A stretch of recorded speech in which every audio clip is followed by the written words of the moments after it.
Seminggu lagi Padu, Datuk Rozi ni tak ada rambut terus. InsyaAllah. InsyaAllah.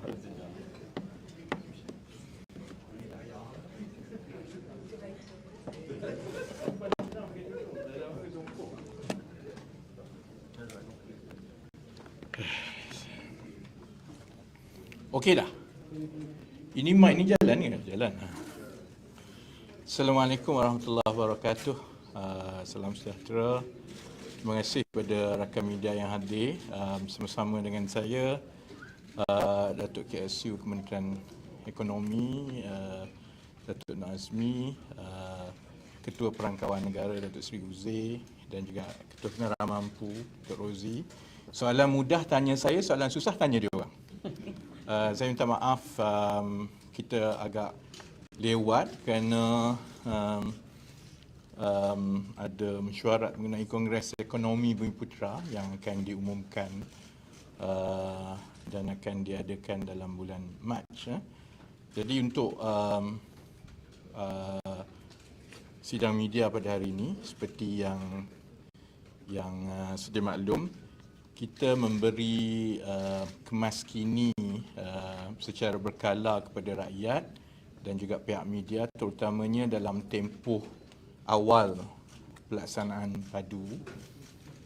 Dan seperti yang semua sedia maklum, walaupun ada banyak kekeliruan dan juga pertanyaan daripada pengguna dan rakyat keseluruhannya, kami di peringkat agensi-agensi kerajaan mengalu-alukan semua pertanyaan dan kekeliruan itu.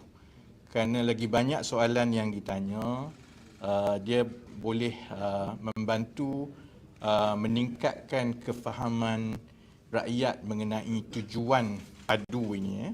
Jadi saya ingat saya mulakan dengan itu dengan cepat sebelum kita ke kemaskini yang lain. Saya ingin jelaskan sekali lagi bahawa PADU adalah pangkalan data utama, iaitu satu pangkalan data yang diintegrasikan dengan semua maklumat yang ada dalam agensi-agensi kerajaan.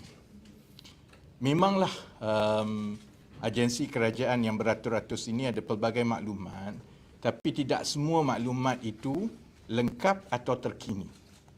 Jadi ada contohnya pertanyaan di media sosial, kenapa maklumat saya begini, kenapa maklumat saya begitu, kenapa maklumat saya balik daripada universiti tapi ada peringkat sekolah sahaja. Contohnya, kalau mereka seperti orang macam saya, yang maklumat pendidikan saya, oleh kerana saya selepas SPM, saya keluar negara kan. Jadi kalau maklumat itu tidak diintegrasi dan dikemaskini, besar kemungkinan maklumat terakhir pendidikan saya ialah sekolah menengah. Kerana itu sajalah yang ada dalam sistem kerajaan kan, di pangkalan data di Kementerian Pendidikan. Jadi sudah tentu untuk kita memastikan, terutamanya bagi tujuan pelaksanaan subsidi bersasar, kita perlukan maklumat yang lebih terkini supaya kita boleh mengurangkan risiko keciciran. Jadi itulah gunanya kita membuka pangkalan data utama ini kepada orang ramai untuk dikemaskini.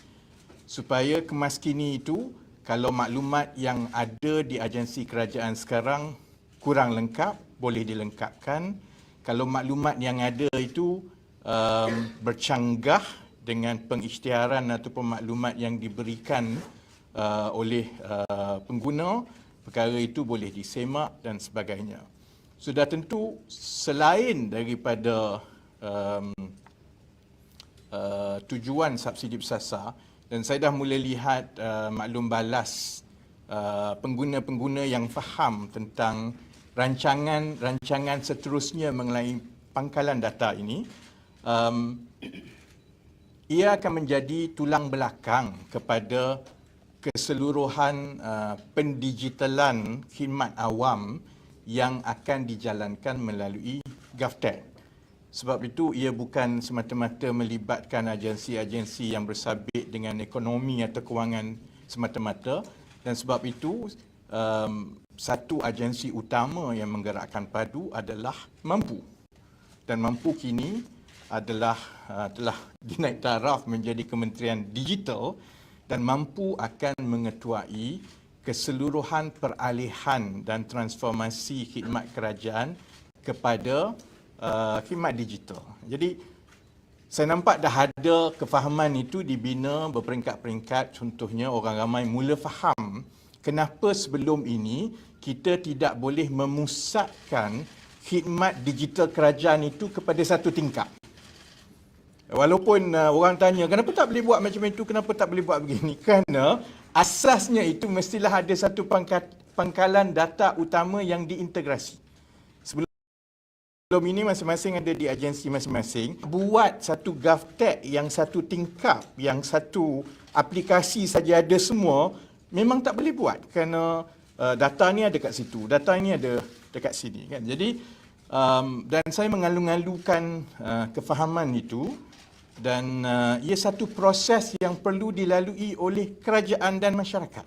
Jadi kalau ada orang tanya contohnya kenapa ia perlu dibangunkan 100% oleh penjawat awam. Ia bukan soal kos semata-mata. Sudah tentu soal kos itu penting untuk kita jimatkan wang rakyat, tapi yang sama penting ialah keutamaan untuk membangunkan kepakaran dan proses dalaman penjawat awam, kerana model yang sebelum ini iaitu model melantik vendor ataupun syarikat swasta untuk membangunkan aplikasi bersepadu kerajaan tidak lagi sesuai. Dia bukan saja soal kos, dia juga soal kemahiran, kerana apabila sesuatu aplikasi itu dibangunkan, kontrak itu terhad kepada kerja itu saja. Sebab itu kenapa dalam peluncuran dan juga penggunaan PADU setakat ini, kita boleh bagi reaksi dan kemaskini dengan cepat kerana ia diusahakan oleh penjawat awam. Cuma penjawat awam kerja sampai pukul 12, pukul 1 pagi lah. Tapi kalau dengan kontraktor, contohnya vendor, kalau kontraknya kata buat yang itu saja, nak suruh buat ubah tu tak boleh dah kerana itu bukan dalam kontrak saya.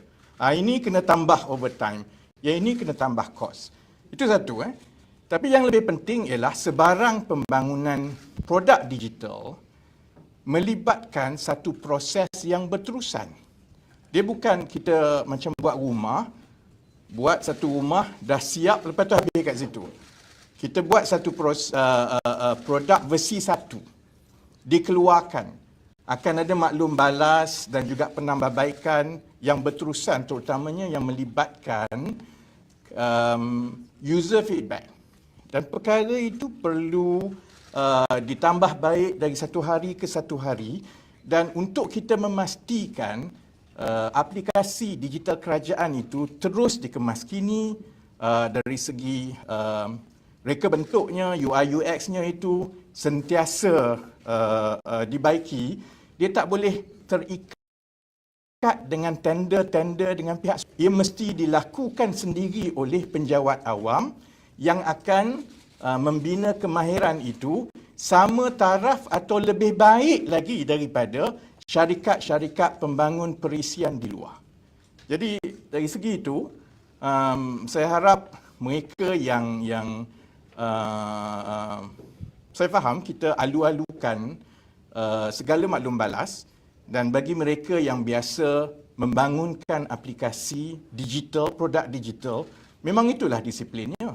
Saya sebut kepada yang bertanya kenapa macam ini, kenapa macam itu, sedangkan Apple pun iOS tu tiap-tiap 2 bulan kita kena update.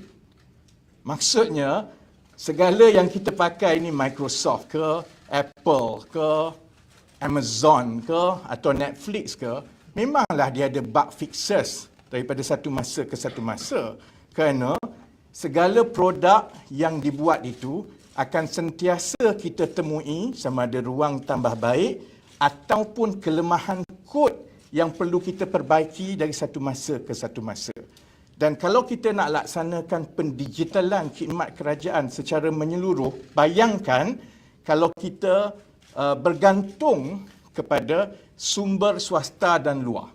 Maka kita tak boleh mengoperasikan aplikasi kerajaan itu dengan cara seperti itu. Dan satu lagi yang saya nak sentuh secara menyeluruh untuk menjawab soalan-soalan yang bukan teknikal sangat tetapi dari segi pendekatan yang diambil oleh kerajaan ialah begini.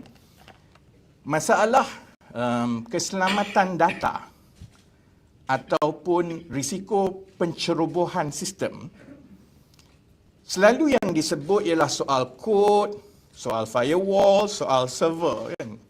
Tapi ramai yang mungkin oleh kerana mereka terpaling IT tapi tak pernah sebenarnya benar-benar terlibat di dalam pembangunan sistem yang betul-betul, ataupun mereka juga kurang maklumat tentang risiko yang menyeluruh mengenai pencerobohan data. Dia ada dua bentuk risiko pencerobohan data ni.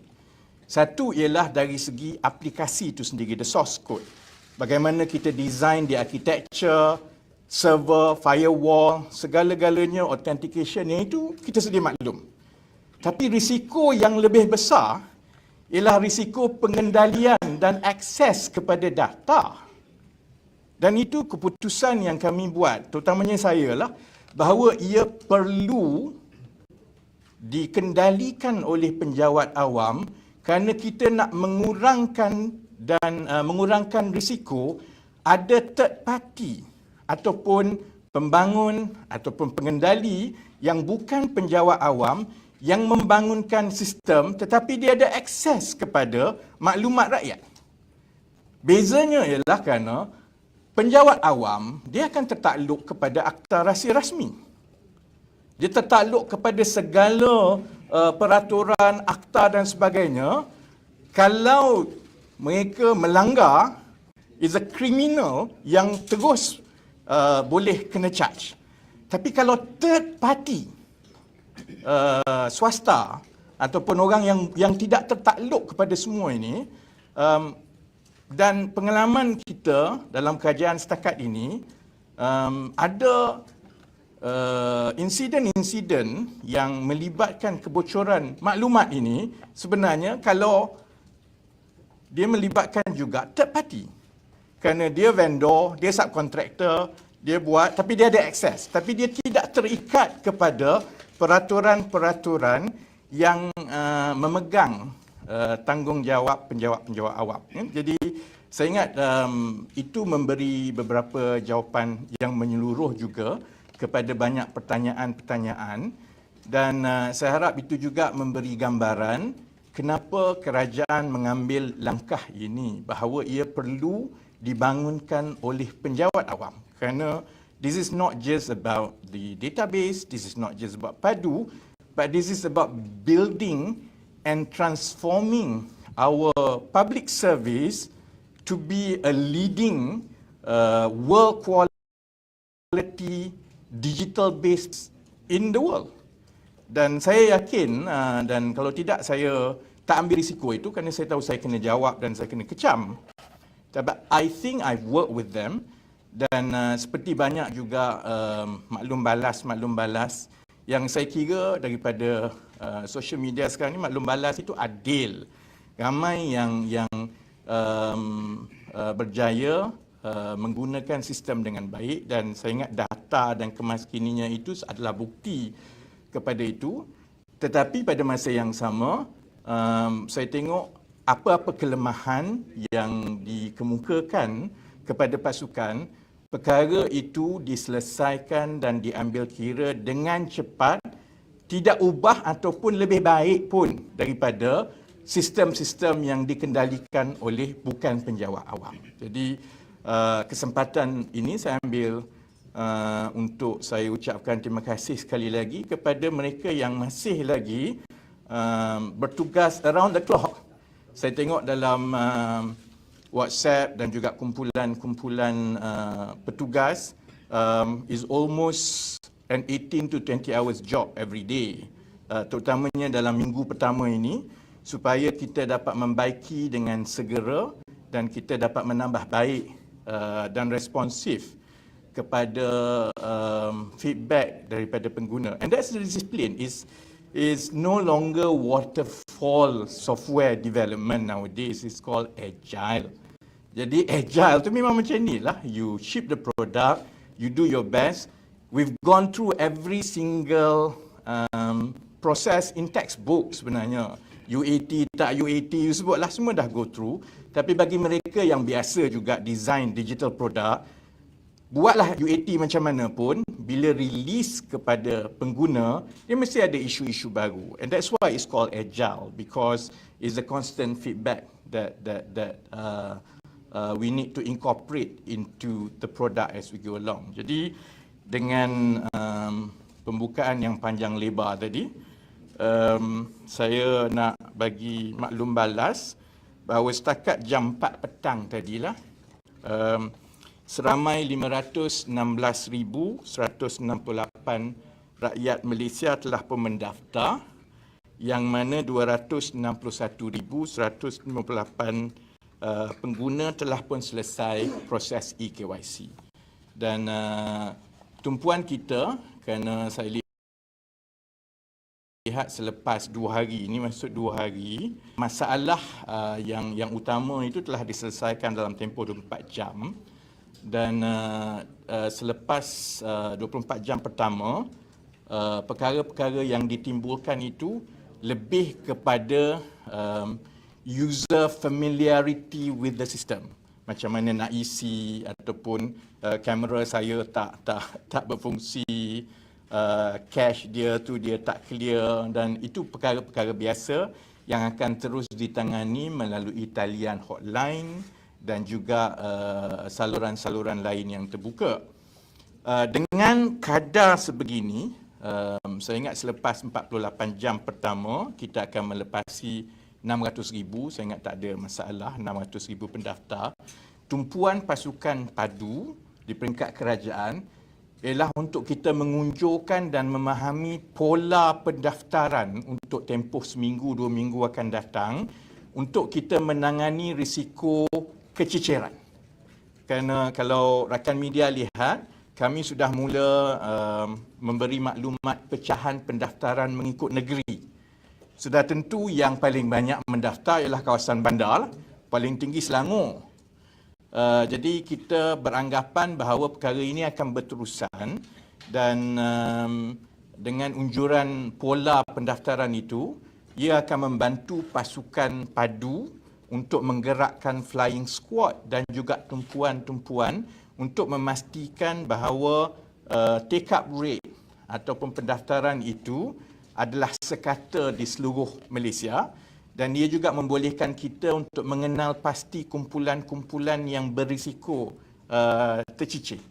Jadi kita akan selain daripada kita akan terus mengawasi feedback maklum balas rakyat mengenai PADU, tumpuan selepas ini ialah untuk memastikan pendaftaran itu kekal dengan momentum yang sedia ada, dan juga dia meliputi dengan sekata di seluruh negara. Ada soalan? Ya.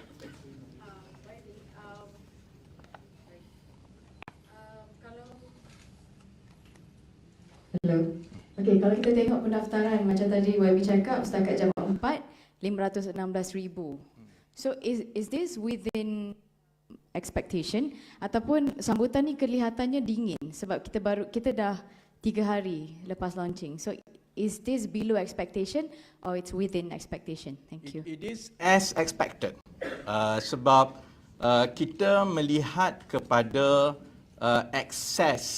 peak access kepada aplikasi-aplikasi kerajaan sebelum ini bila buka pendaftaran dan sebagainya, kerana kita perlukan itu untuk menentukan maximum bandwidth yang kita kena allocate awal-awal. Our estimate sebelum ini ialah access, the record sebelum ini, access selalunya dalam 500,000 satu hari. Semalam adalah peak access kita melepasi 700,000. yang akses 700,000, yang mendaftar sekitar 200,000 orang. Jadi kalau ikut expectation memang it is going as planned. Cuma kita juga sedia maklum bahawa interest itu selalunya peaking awal, kemudian dia akan slow down. Dan selain daripada tapering off the interest itu, kita juga berdepan dengan cabaran untuk mendapatkan pendaftaran bagi kumpulan-kumpulan yang kurang celik digital. Jadi I'm happy kalau it continues like this, because if you compute, if on average in the last 2 days we have in excess of 200,000 registration per day, maksudnya sebulan dah 6 juta lah. But you and I know that it's not going to be like that. It's going to taper off, kan. Jadi it's working as planned for the first 48 hours. But we will give update from time to time, dan kita perlukan kerjasama dan bantuan rakan media juga, kerana when it begins to taper off, dia akan meningkatkan risiko kumpulan-kumpulan yang akan tercicir lah. Saya bagi contoh, kalau dalam laporan media pun, saya berterima kasih kepada rakan media yang pergi cari kumpulan-kumpulan, tanya pengalaman dia. Contohnya, kumpulan usia emas bukan Melayu, dia akan ada masalah kerana dia mungkin kurang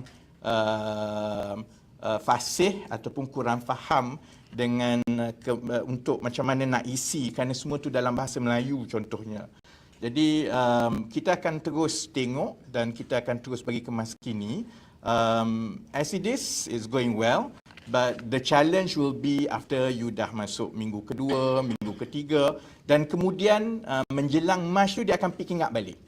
Kerana tarikh tutup dia 31 Mac, orang kalau dia tak kemas kini data dalam PADU, itu akan membawa kepada risiko maklumat mereka itu tidak terkini bagi tujuan pengesahan kelayakan subsidi bersasar.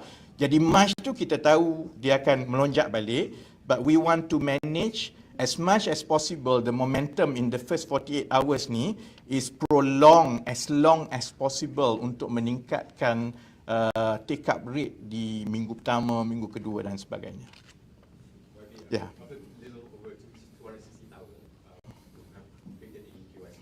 How much of the data has been integrated into the system? Or are you waiting for the bigger? Okay.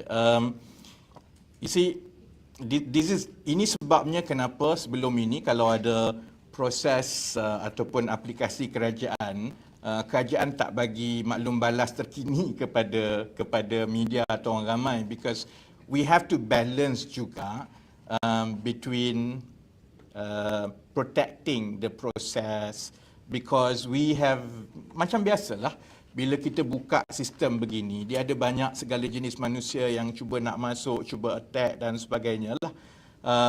So I'm not going to give in detail and spell out how exactly, when, at what phasing yang kita akan integrate data. Enough, I think, adequate for me to say this. The data integration, and by data integration, I means the matching and the using of the algorithms to complete the household profile, and then classifying into yang mana yang betul-betul dah match, yang mana yang tak match dan sebagainya itu. We will not wait until the end of 31st March.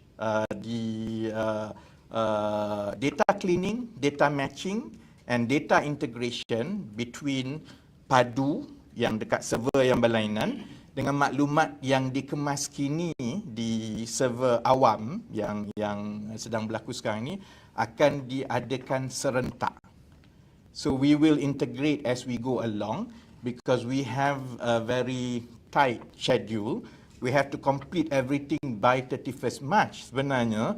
And that's our commitment to government, that by 31st March 2024, we will provide the best attempt at building the fairest insight of household income and household socio-economic standing of each household. And surely for us to be able to meet that, we cannot wait selepas habis 31 Mac baru nak integrate. So the integration will happen in parallel. When, how many, I think it's best that we keep that as our trade secret. Maybe I have two questions actually. How do you respond to calls by lawyer group, Lawyers for Liberty, to suspend the PADU initiative until amendments to the PDPA Act is done to protect users' personal data? Because currently under the Act, the federal and state governments are exempted. Kalau kita mengikut yalah komen-komen contohnya daripada LFL ni, maksudnya kita kena tutup Jabatan Pendaftaran Negara. Semua data lah, you guys semua tak payah pakai, tak boleh pakai immigration, tak boleh pakai apa. Kerana yang PADU ni ialah data yang dikumpul. Ini bukan data baru. As we speak, you all have tons of your data all over the place dalam database kerajaan. Kan? Jadi, I mean, if you project the same argument, so kalaulah tanpa ada PDPA yang dipanjangkan kepada data-data awam dengan agensi kerajaan, maka kerajaan tidak boleh meneruskan apa-apa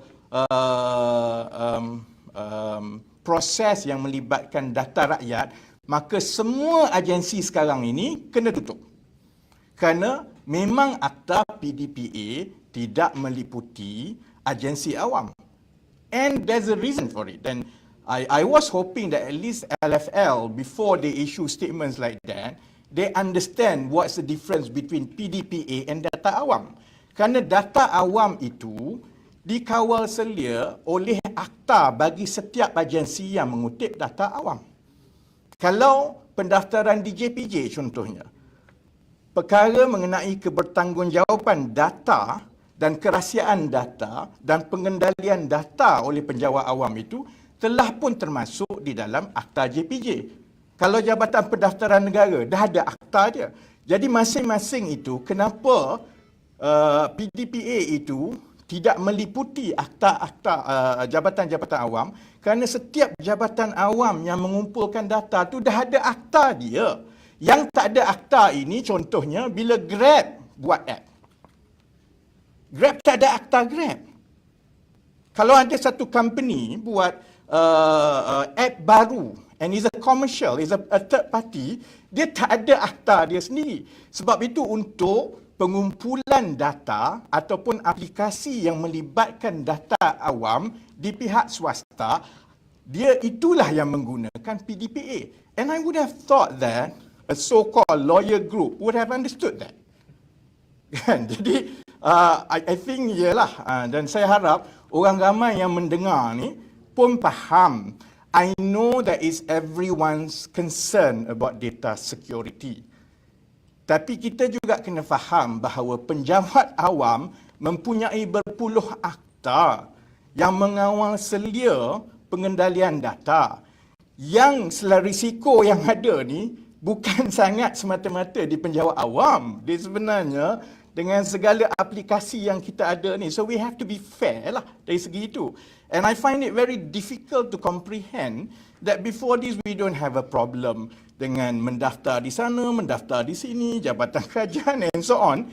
Suddenly bila kerajaan nak digitalize the service, and for us to digitalize the service, we need a central database like this. Suddenly semua jadi terpaling data. So I think we have to be fair about that, and understanding the whole concept itu adalah sangat penting, because otherwise we look silly. If we start talking about akta yang kita tak faham, then we look silly. And I rather be direct about all these people yang duk tanya kenapa PDPA tak masuk tu. I think I recommend go through akta satu-satu tu. Dan itulah juga sebabnya kenapa sebelum ini data kerajaan tidak boleh diintegrasikan.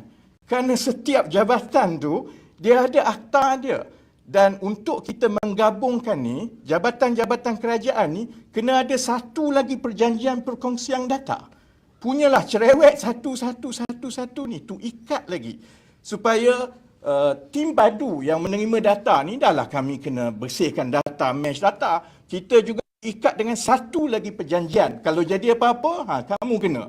Jadi I think lah, I don't want to go through in details, and I think over the time in the last few months, we have been talking about this. Kita dah update dalam parlimen. Kalau orang tanya, ada orang tanya, kenapa kita tak tunggu akta omnibus dahulu? Bolehlah kalau nak tunggu akta omnibus. Buat akta tu dulu. Selalunya untuk menggubal satu akta, rekod pentadbiran yang lalu adalah 3 ke 4 tahun. Kita cuba nak buat rekod baru, menggubal akta dalam tempoh 1 tahun. Itu rekod yang tak pernah dicapai oleh pentadbiran sebelum inilah. But 1 year gap, just semata-mata, dan akta omnibus itu ialah akta yang membolehkan jabatan-jabatan berkongsi. Bukannya akta omnibus itu ialah akta baru yang akan melindungi data. Kerana perlindungan data itu dah memang ada di dalam akta-akta sedia ada. Even then, I think, those people yang duk bertanya tentang akta omnibus ni kurang faham. Dia tak faham sebenarnya data protection tu dah ada pun dalam akta masing-masing. Tapi kalau kita contohnya, ada 200 pangkalan data kerajaan di bawah berpuluh-puluh data kan, di bawah berpuluh-puluh akta. Kita nak pindah setiap satu akta itu untuk membolehkan perkongsian kerajaan. Kan kalau kita buat macam tu, korang juga cakap apalah kerajaan ni sembab. So that's why the best way is to allow for sharing terlebih dahulu menggunakan perjanjian while we work in parallel to have, sebab itu nama dia akta omnibus. So that one akta, dia menghubungkan semua, dan the main focus of akta omnibus ialah membolehkan over and above the existing protection, data protection yang dah memang ada di dalam akta sedia ada, membolehkan perkongsian data di antara agensi-agensi. Dan kesian kat mampu lah. Mampu has a very difficult time to make sure that kita akan bentangkan dan luluskan akta omnibus dalam tahun 2024 ni, between quarter 2 and quarter 3. But if you've lost 1 year, 2 years, there's a lot of work yang kita dah boleh buat. Dan kalau contohnya kita ambil that lateral thinking and sequential, kena buat yang ini dulu baru boleh buat yang ini semua, kita nak buat subsidi bersasar ni. Kemudian kalau subsidi 2025, 2026 tak boleh buat subsidi bersasar, geng terpaling IT ni jugalah yang akan kata, apalah kerajaan ni, tengok orang asing duk dapat minyak orang tu. So I think we have to take everything in totality, comprehensively, and to give a fair comments, understanding bahawa as it is now, it is precisely the data protection that makes it quite difficult for data sharing. Jadi tidak timbul soal data protection. Now what we want to do through PADU is to facilitate data sharing while maintaining and strengthening the data protection. Kalau tidak, kita akan berterusan dengan kaedah yang sama, iaitu oleh kerana akta tak bagi kami kongsi data, maka sampai bila-bila you have to go to every jabatan, isi balik nama, isi balik IC, sedangkan maklumat semua tu dah ada di dalam sistem kerajaan. So in summary, without the Omnibus Act, right, you already have this. Yes, otherwise we can't do PADU. Okay, so if you already have that, what does the Omnibus Act actually give you? Sebab perjanjian itu mempunyai tempoh masa yang terhad dan bagi tujuan yang khusus itu saja. You can extend, right? Try doing that lah. Imagine kalau jadi penjawat awam, kerja kami tiap-tiap bulan, tiap tahun, sign perjanjian antara tu. The bureaucracy of that just doesn't make sense, especially if you are looking at digitalizing government service through GovTech. Because I've mentioned daripada awal, development of digital service and product is an iterative process and it is agile. It has to go from one stage to another, it's continuous. Bayangkan, you nak design aplikasi yang kita rasa ini diperlukan oleh rakyat kerana this will cut the red tape dan ini akan memudahkan. Tapi nak buat ni, alamak tak boleh, data tak membenarkan. Maka kita kena runding dululah, perjanjian perkongsian data kerana yang sedia ada ni dah nak lapse ataupun skop dia banyak itu saja. You see, if you imagine that there are 490 plus government database, which one is better? Do you have one Akta Omnibus that governs all this? Ataupun every single thing that you want to do, you have to replicate that process. And that will slow down everything and we will never catch up. I'm curious because you already say you have all the data and it's all integrated and you have this data sharing. I don't think you understand PADU then if you ask that question. So kalau media pun tak faham PADU, letihlah kita. Itu yang nak faham sekarang. Ya. You keep using the word kemas kini. Ya. Verify the data. But when we enter the system, yang kita dapat tu, you are asking data from us or you are asking us to check the data because there's absolutely nothing to check. So, and you mentioned during your press conference that the data is not there because you are afraid of hackers. But when you ask data from us, we are giving the data. So, isn't that data also subject to hackers? Saya dah jawab, saya ingat dalam update yang pertama. Okey. Pertamanya, data ni memang sudah ada daripada agensi-agensi dan semua masuk dalam data lake yang dipanggil PADU. Data ni ada macam-macam lah, data peribadi, data keluarga, data kenderaan, data kalau ada data itu di LHDN ataupun Perkeso ataupun EPF akan ada dalam tu juga.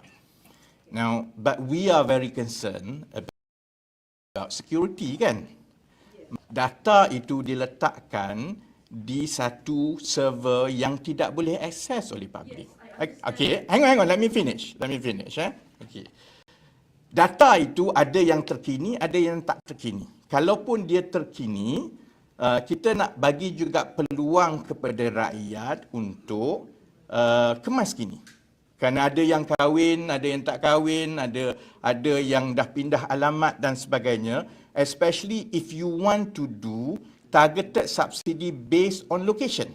Jadi maklumat terkini dekat mana tu sangat penting. Now, therefore, you need to allow access and verification. But those data are then released into another server and only that server is open to public. Yang nak kemas kini ni, those are released as data cubes and financially sensitive information is not released there. Tapi you are asking financially sensitive information from us. So yang data yang I masukkan dalam sistem tu sensitif juga. So where does that? I don't get the logic because your data is sensitive, my data is not sensitive, and you're actually asking for the same thing, and mine is even more updated. So where is that? When you say kemas kini, how do we know that the government actually has the right data on us when we cannot see? So when we put in our data, we are not confident whether the system actually, because anyone can actually do that. So What do you mean by anyone can do that? anyone with your IC and your postcode can actually open and have a look. Even if they can't change because you say only... So far, that's why I think you have to see and make assessment to based on the record and performance so far. Setakat ini kita tak ada lagi, tak ada. Because when we set the flow, because I've explained that this is a balance between do you put eKYC sebelum boleh create accounts pun, and that will be at the expense of user experience and adoption. Kerana eKYC ni macam-macam lah, dekat, jauh, kadang-kadang orang AI tak boleh baca. Ataupun you allow the account creation, then submit dengan eKYC, but only submission with eKYC that is considered valid, that we can then match. Jadi, kalau orang contohnya, kalau ada yang account itu telah pun dibuka oleh orang yang pakai IC orang lain, when the real person, because those people yang bila dibuka tu, those data will never be able to be submitted. Sebab dia tak ada IC dan dia tak libat eKYC. Tapi financially sensitive data is not there. That's the reason why financially sensitive data is not there lah. Coming back to the same thing, when you're asking us to verify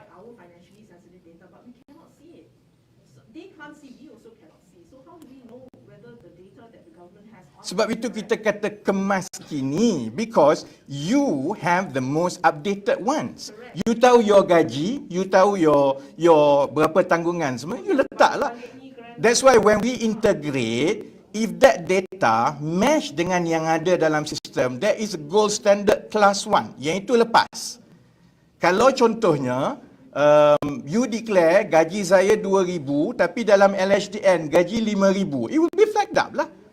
So, sebab itu kita ada declaration to make sure that yang ada dalam sistem itu actually betul-betul kena dengan what you have. So kalau tak ada rekod kat LHDN and I say my gaji is 500, Sebab itu juga data-data lain, contohnya data kenderaan, you know, so you declare 500 tapi dekat belakang dekat padu you ada 3 kereta. Then it's quite obvious lah, this one, algorithm will flag up that these are conflicting or anomalies, and then the team will process it lah. And will go through for further cleaning up lah, further matching. So apart from that, do you just take whatever info that we put in as face value as correct? No, that's why kita kata matching. Kalau tak ada flagging by algorithm, does anything be update the government take as correct? No, it will be matched dengan the database. Kalau database tak ada, like you mentioned earlier your example, orang tu keluar negara and did a degree masters, it's not in the government server. So how do you know? Do you verify it, or that's not sensitive, so tak apa? Well, sebab itu yang paling sensitif is the financial information. So kalau contohnya macam Kian Meng beritahu dia punya degree Cambridge tak ada dalam padu, contohnya, that does not affect your eligibility kepada subsidi bersasar. Tapi it helps us to build a more insight into the database. The algorithm to decide eligibility is very much based on income, then household size, then imputed cost of living based on location, dan juga the distance daripada, those are some ideas. Pendidikan semua tu is additional. Okay. Maybe you keep emphasizing on targeted subsidies, and that's very important for the rakyat's well-being. But also another question that's been playing is, has the government successfully eradicated hardcore poverty in 2023 as planned? Yes, and we have answered in Parliament. Okay, yeah? Hardcore poverty, statistically in this country, is about 2%. 2% is 18,000 households. When government set out to eradicate hardcore, ini dah soalan lain ni. Ada soalan padu. You see, tanya soalan padu dululah sebelum. Okay. What she said. Basically, PADU, in terms of data supremacy, PADU is the main platform. Yeah. And they will collect data from other 400 multiple data. Yeah. So any data that we include in PADU, if it doesn't match HDN, EPF and so on, it will be flagged. Yes. Yeah. Sebab data-data yang ada di dalam padu, dalam data lake itu dikutip mengikut akta masing-masing. So that is actually the so-called source of truth lah. Sebab itu once we match, kenapa kita nak match ni ialah supaya satu, kemas kini. Keduanya, we want to make sure that orang yang M40 sebelum ini, yang kalau ikut LHDN semata-mata, income semata-mata, tapi tak ambil kira maklumat lain, then forever M40 will be left out lah daripada sebarang program kajian. So the data yang dikutip mengikut akta masing-masing tu memang dah ada dalam padu. Of course, when you update, the ones yang match tu memang gold standard, that's easy. Cuma yang anomaly ni algorithm will flag up and that will be managed by the team lah. Dan itulah tujuannya untuk kita menguruskan especially inclusion error. Orang yang tak patut dapat tapi dia dapat sebab dia declare income dia 500. Sebab sebelum ini bila nak mohon STR ke apa, letak dia boleh letak aje. you tak match dengan yang lain, kita tak cukup maklumat untuk kita tengok holistically, dia declare 500, 1000, tapi kereta dia 3, rumah banglo. Because you don't have any other means. So that's the reason the key focus of PADU as well is the flagging up all those yang declare salah, yang tak match dengan maklumat lain yang ada dalam sistem kerajaan. Question here. Okay, so apart from the user familiarity of PADU, actually the most concerning thing is about the cyber security. Everybody is very concerned whether there might be a data leak in the future because there's a history of data leak from the agencies. So what is the most direct way that you can convince the public that you can do this with our guarantee that we will protect this data in the most direct way? There are many processes that have to be in place. Like I think first is when we design the system, it has taken into account all the standard SOPs that takes into account cyber security measures. But that's not enough, as in with any system. There are also other enablers to tighten cyber security accountability. And that's why apart from the data sharing, apart from the existing acts that regulate the data, Omnibus Act is coming that will strengthen the cyber security further. And of course, I think Now Mampu and Kementerian Digital will focus on more regulatory measures to bring up the speed of data protection in this country. Even then, that's not enough. Even if you design the system well, based on standard cybersecurity measures, even if you have the best of law, even then it's not enough. What is as important is the skill, is the expertise of government agencies that manage all this system, because cybersecurity is a 24-hour job around the clock, and it's not a static thing. Every day, someone will come up with a new way to try to hack, to try to breach security. So, the previous approach to government system is that you outsource. That expertise is not with government. It's not with civil service. And then kalau jadi apa-apa, we are accountable. Kita yang kena jawab. So that's why it's important to push through GovTech and to drive up the expertise of civil service to be able to handle huge system like this at par or even better with what private sector can offer, because along the way, this process will build and centralize the cyber security expertise in the government. I don't believe that any government in this world can just tell a few words to the media and the public will be confident. Doesn't work like that. It's how you project the whole product, it's how responsive you are, it's how open you are, it's how honest you are. And I think that's what we are trying to do so far. That's why we have this press conference, we have updates every 12 hours, and eventually I think as government moves towards GovTech, governments will operate almost like any other software house. If we have an application, we will release patches, bugs from time to time.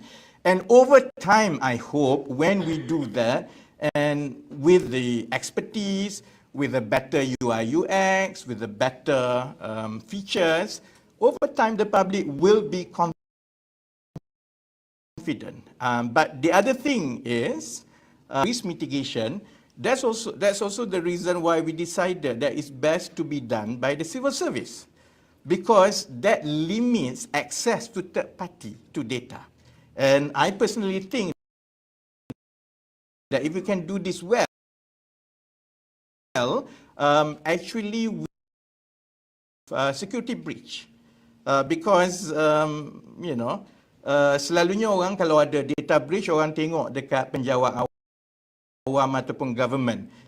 People don't know that when a system is developed by third party, so many hands had access to it.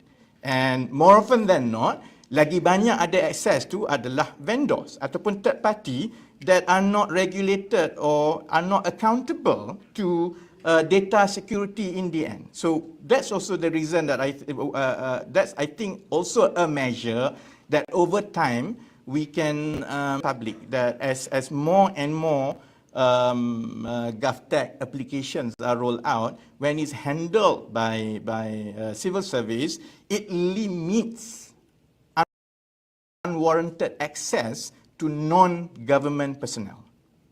In the government, who has access to money? In the government specifically, which officers have access to money? Dia panjang lah kalau kita nak cerita. That's why when I say tadi that the whole architecture, the measure have been developed in compliance to one of security measures for any application is access control. So access control ni maksudnya hanya orang this level you can only access that. So all the access controls are in place.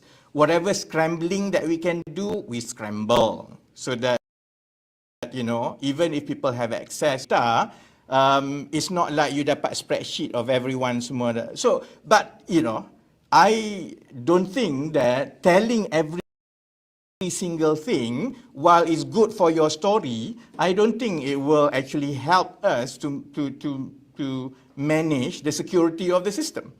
But kita ada satu independent panel daripada non-government experts.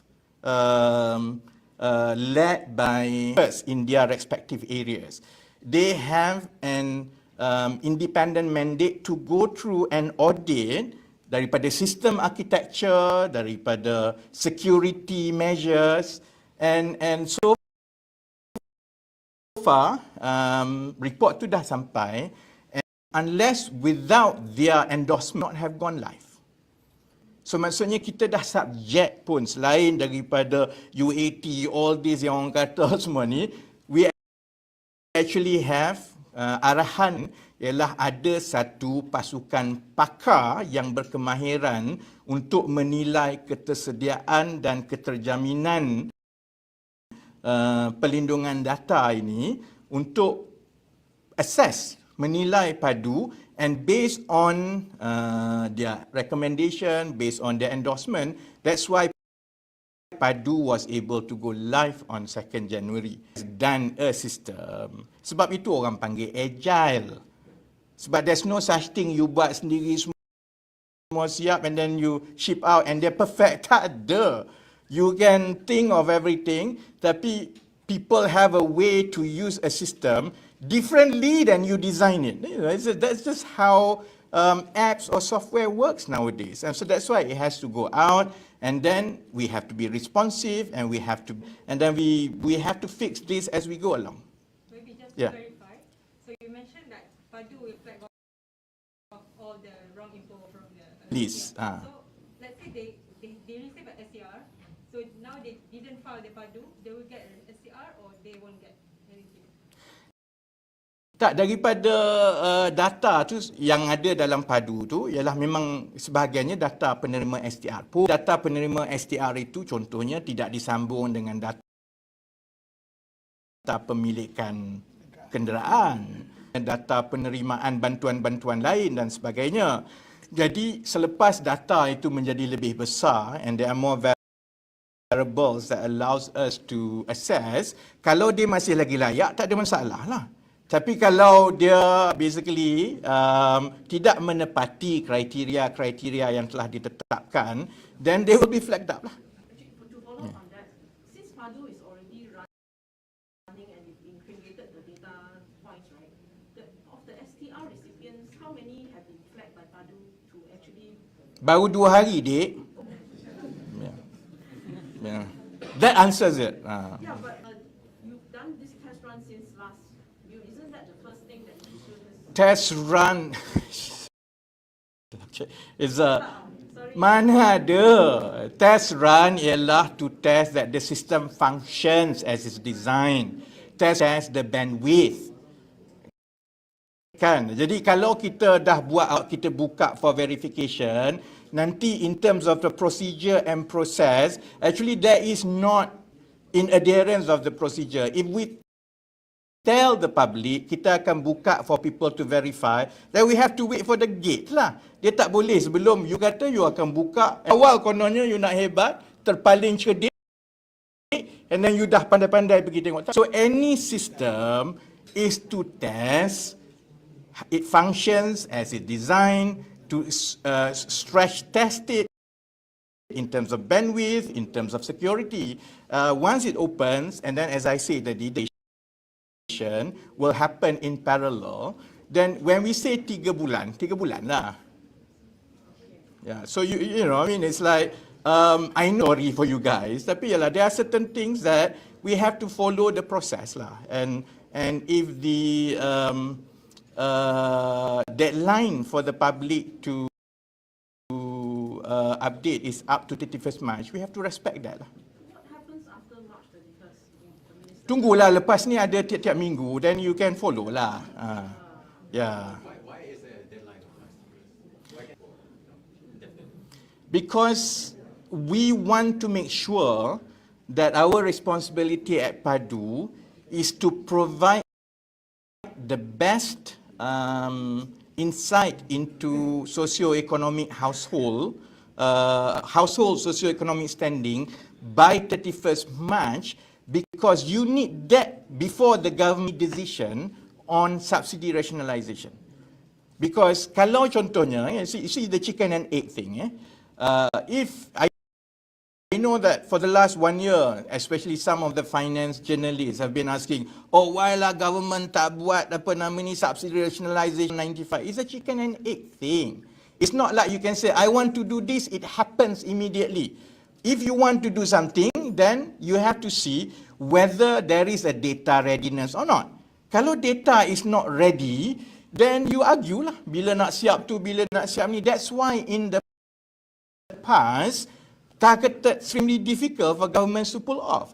So our approach and say, look, while the government has all the leeway to decide the policy measures up to what is suitable per the government's plan, our job is to make sure that the data is ready up to 31st March, because after 31st March, whatever decision of the government, retargeting of subsidy can be done immediately. Kalau kita buka sampai Jun, lagi lama, then that means that government kena tunggu lagi lama and implement subsidy rationalisation. So that's why it's tough. I know that the reason why sometimes I may sound harsh, because I pity those people who are paid a lot lower than you guys, who have to handle 30 million line items, so that government doesn't spend 200, 300 million, so that the country can save money. So it's a tall order that government agencies have never pulled off. So I want to balance, while you have concerns and the public, this is a national interest, and if we do not push the timeline like this, and the timeline is extremely ambitious. I think they all hate me, actually, they just smile depan saja ni. Again, it's like, so we have to manage between a pool of people who have been working non-stop for 6 months. We also have to manage public adoption and public consent to go through this. And I hope media understands if I seems a bit assertive, because we have to, if we miss the 31st March deadline, then it will derail all the fiscal consolidation plans that this country needs. And if we miss lagi dan lagi dan lagi, then sampai bila-bila lah. You will keep on reporting bila nak buat rationalisation. Government will say, we cannot do it because data is not ready. So there must be a cut-off. And pulling through this cut-off date is painful process for everyone, for the public, for us, but it has to up to 31st March. You've been asking about 30 questions. Other questions lain tak? I think it's not fair to others, seriously. Basically, it's by hell or high water we just need to get this through. Yes. Yes. And coming back to your question on cybersecurity, it's a bit, not too technical. When you say Yeah. because like one centralized location, but just to ask you, server networks is decentralized, the different ledgers, different network. Just to clarify that it may be centralized, but decentralized means Do we want to share tak? Okay. The technical team kata no. So I can't. So we know however architecture semua, but when it comes to the detail that might, because saya tahu Datuk Seri Uzi dengan Datuk Rozi punya concern, as we speak, attempts to get through all over. That's part of the reason why for the time being contohnya, we block access from outside Malaysia. Kan? So memanglah kalau ada orang kata duduk kat UK nak update tak boleh. We block access because we want to manage. So I think, beyond telling some of the more general steps, I think the moment kita nak go into the detail, how the data architecture, how we plan our servers, I don't think we should do that. simplify again, Yeah. issues of building the system in-house with government servants is basically to deter the government from being held ransom by contracts or maintenance cycles and all that sort. Well, that's one lah from the commercial perspective, betul lah kan. But I think cost impact tu is actually not secondary lah. I think macam Datuk KSU kata, the bigger motivation is number one is to build the skill, because we can't do GovTech don't have the skill. Secondly, is also to make sure that government's digital transformation can be done as an agile development. And agile development, memang you kena in-house. That's how software houses work. They have an in-house product manager, product developer, UI UX designer, and they pay attention feedback that's coming, and they can have their sprints. Every sprints they update certain parts. Kalau tidak orang komplain, kenapa website government ni tak update-update? Macam the reason because we don't do it internally. Jadi while the cost and contract tu is a factor, but it's a secondary. I think it's the foresight to build base that is very digitally capable. Yeah. Is PADU dynamic in the sense that, because given the March 31st deadline, right? What if like a user, like maybe 6 months down the line, they find themselves retrenched and suddenly capable for subsidies? Then do they have to log in the info, or is it an auto matching kind of thing? The focus now is to pull through 31st March so that we have the first cut, the best, kan? After that, there will be API, kan ada API between agency. So kalau someone is retrenched, kemudian dia apply EIS, Employee Insurance Scheme. So data dekat Pekeso tu, because of ada API, will already flag in PADU. So dekat the back end, that's how the various government database talks to each other. So memang once there is a change in one database, it will be reflected in PADU, because as many government agencies access PADU centrally for their own respective application.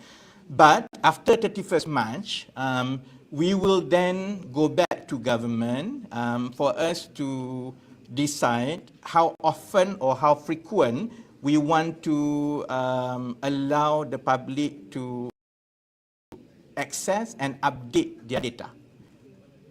Sekarang kita tak boleh buat, sampai kiamat kita tak boleh nak match the data. Dah match hari ni, esok dia tukar lagi, match esok dia tukar lagi, so tak boleh. So we only allow one sekarang, so that we pull through 31st March, but once you have a reasonable sets of household data, then from 31st March onwards to the future, then government can decide how often, in what manners dan sebagainya to update. Why is it there's only 3 or 4 here grilling me over here? It's like you are bored to death. Ada soalan last question? Tak ada. Okey, saya jawab soalan tadi pasal poverty. The national hardcore poverty rate is 2%. which is 18,000 households. And this has been answered in Parliament. That is the official data. Okay, so Rasi SIFA. What exactly SIFA means? SIFA as a, as a policy design when it comes to poverty eradication, that means that government every year reach out to, kalau the poverty rate is 2%, 18,000 household, the government administers assistance to lift off 18,000 household out of poverty rate. Dia bukannya inflasi SIFA tu lepas tu tak ada orang miskin. Dah, there's no such thing in economic concept. Tapi kalau you don't do anything and you don't have a target, then that number will increase and increase lah. So when we say that inflasi SIFA, poverty, tengok itulah lama sangat. Ni lama mana BPC ni? Poverty. So when we say that kemiskinan SIFA tu maksudnya kita tengok kepada national statistic, hardcore poverty rate is 2%, 18,000. So government tracks that the bare minimum of household yang mendapat bantuan kerajaan dan keluar daripada garis kemiskinan must be 18,000. That has been achieved. So year on year we will look at that, and that's the bare minimum of all government's assistance to make sure that kalau inflasi SIFA tu 18,000 isi rumah, setiap tahun inflasi lagi ya. Poverty. Sebab kemiskinan dah SIFA sekarang. So that is the understanding that I hope the public will eventually get used to it lah. Dan sekarang ini dengan PADU is a lot easier lah insya-Allah for us to monitor at the granular level. Setakat ini any statistic, any government policy kita tengok dekat makro lah, dan makro itu kemiskinan SIFA dia 18,000 household. 2% 18,000 household. Maybe clarify. Okay, so by the deadline 31st March, only then someone put the false info from the SDR and all the data. No. The process is happening now. Tapi, it's like, okay, it's like, I understand journalists have to ask questions. Tapi, kalau we give the answers in drips and drabs, it's actually not fair juga. Kerana we have to wait for the whole. By then lah kalau soalannya, okay, berapa yang STR dapat tapi tak dapat. Then, by then we have a total number lah. Now the matching is done progressively. So kalau you first process 100,000 household, you dah nak tanya yang ada so whatever number we give now is an incomplete number. So we wait. The data tu memang dah ada, is being matched, tapi for us to be able to answer tadi that question, berapa yang STR yang tercicir semua tu, then let's wait for the complete numbers lah. Because it's only 2 days.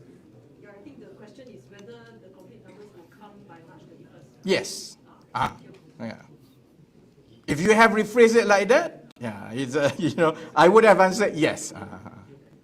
Okay? Terima kasih banyak-banyak. Letih macam ni.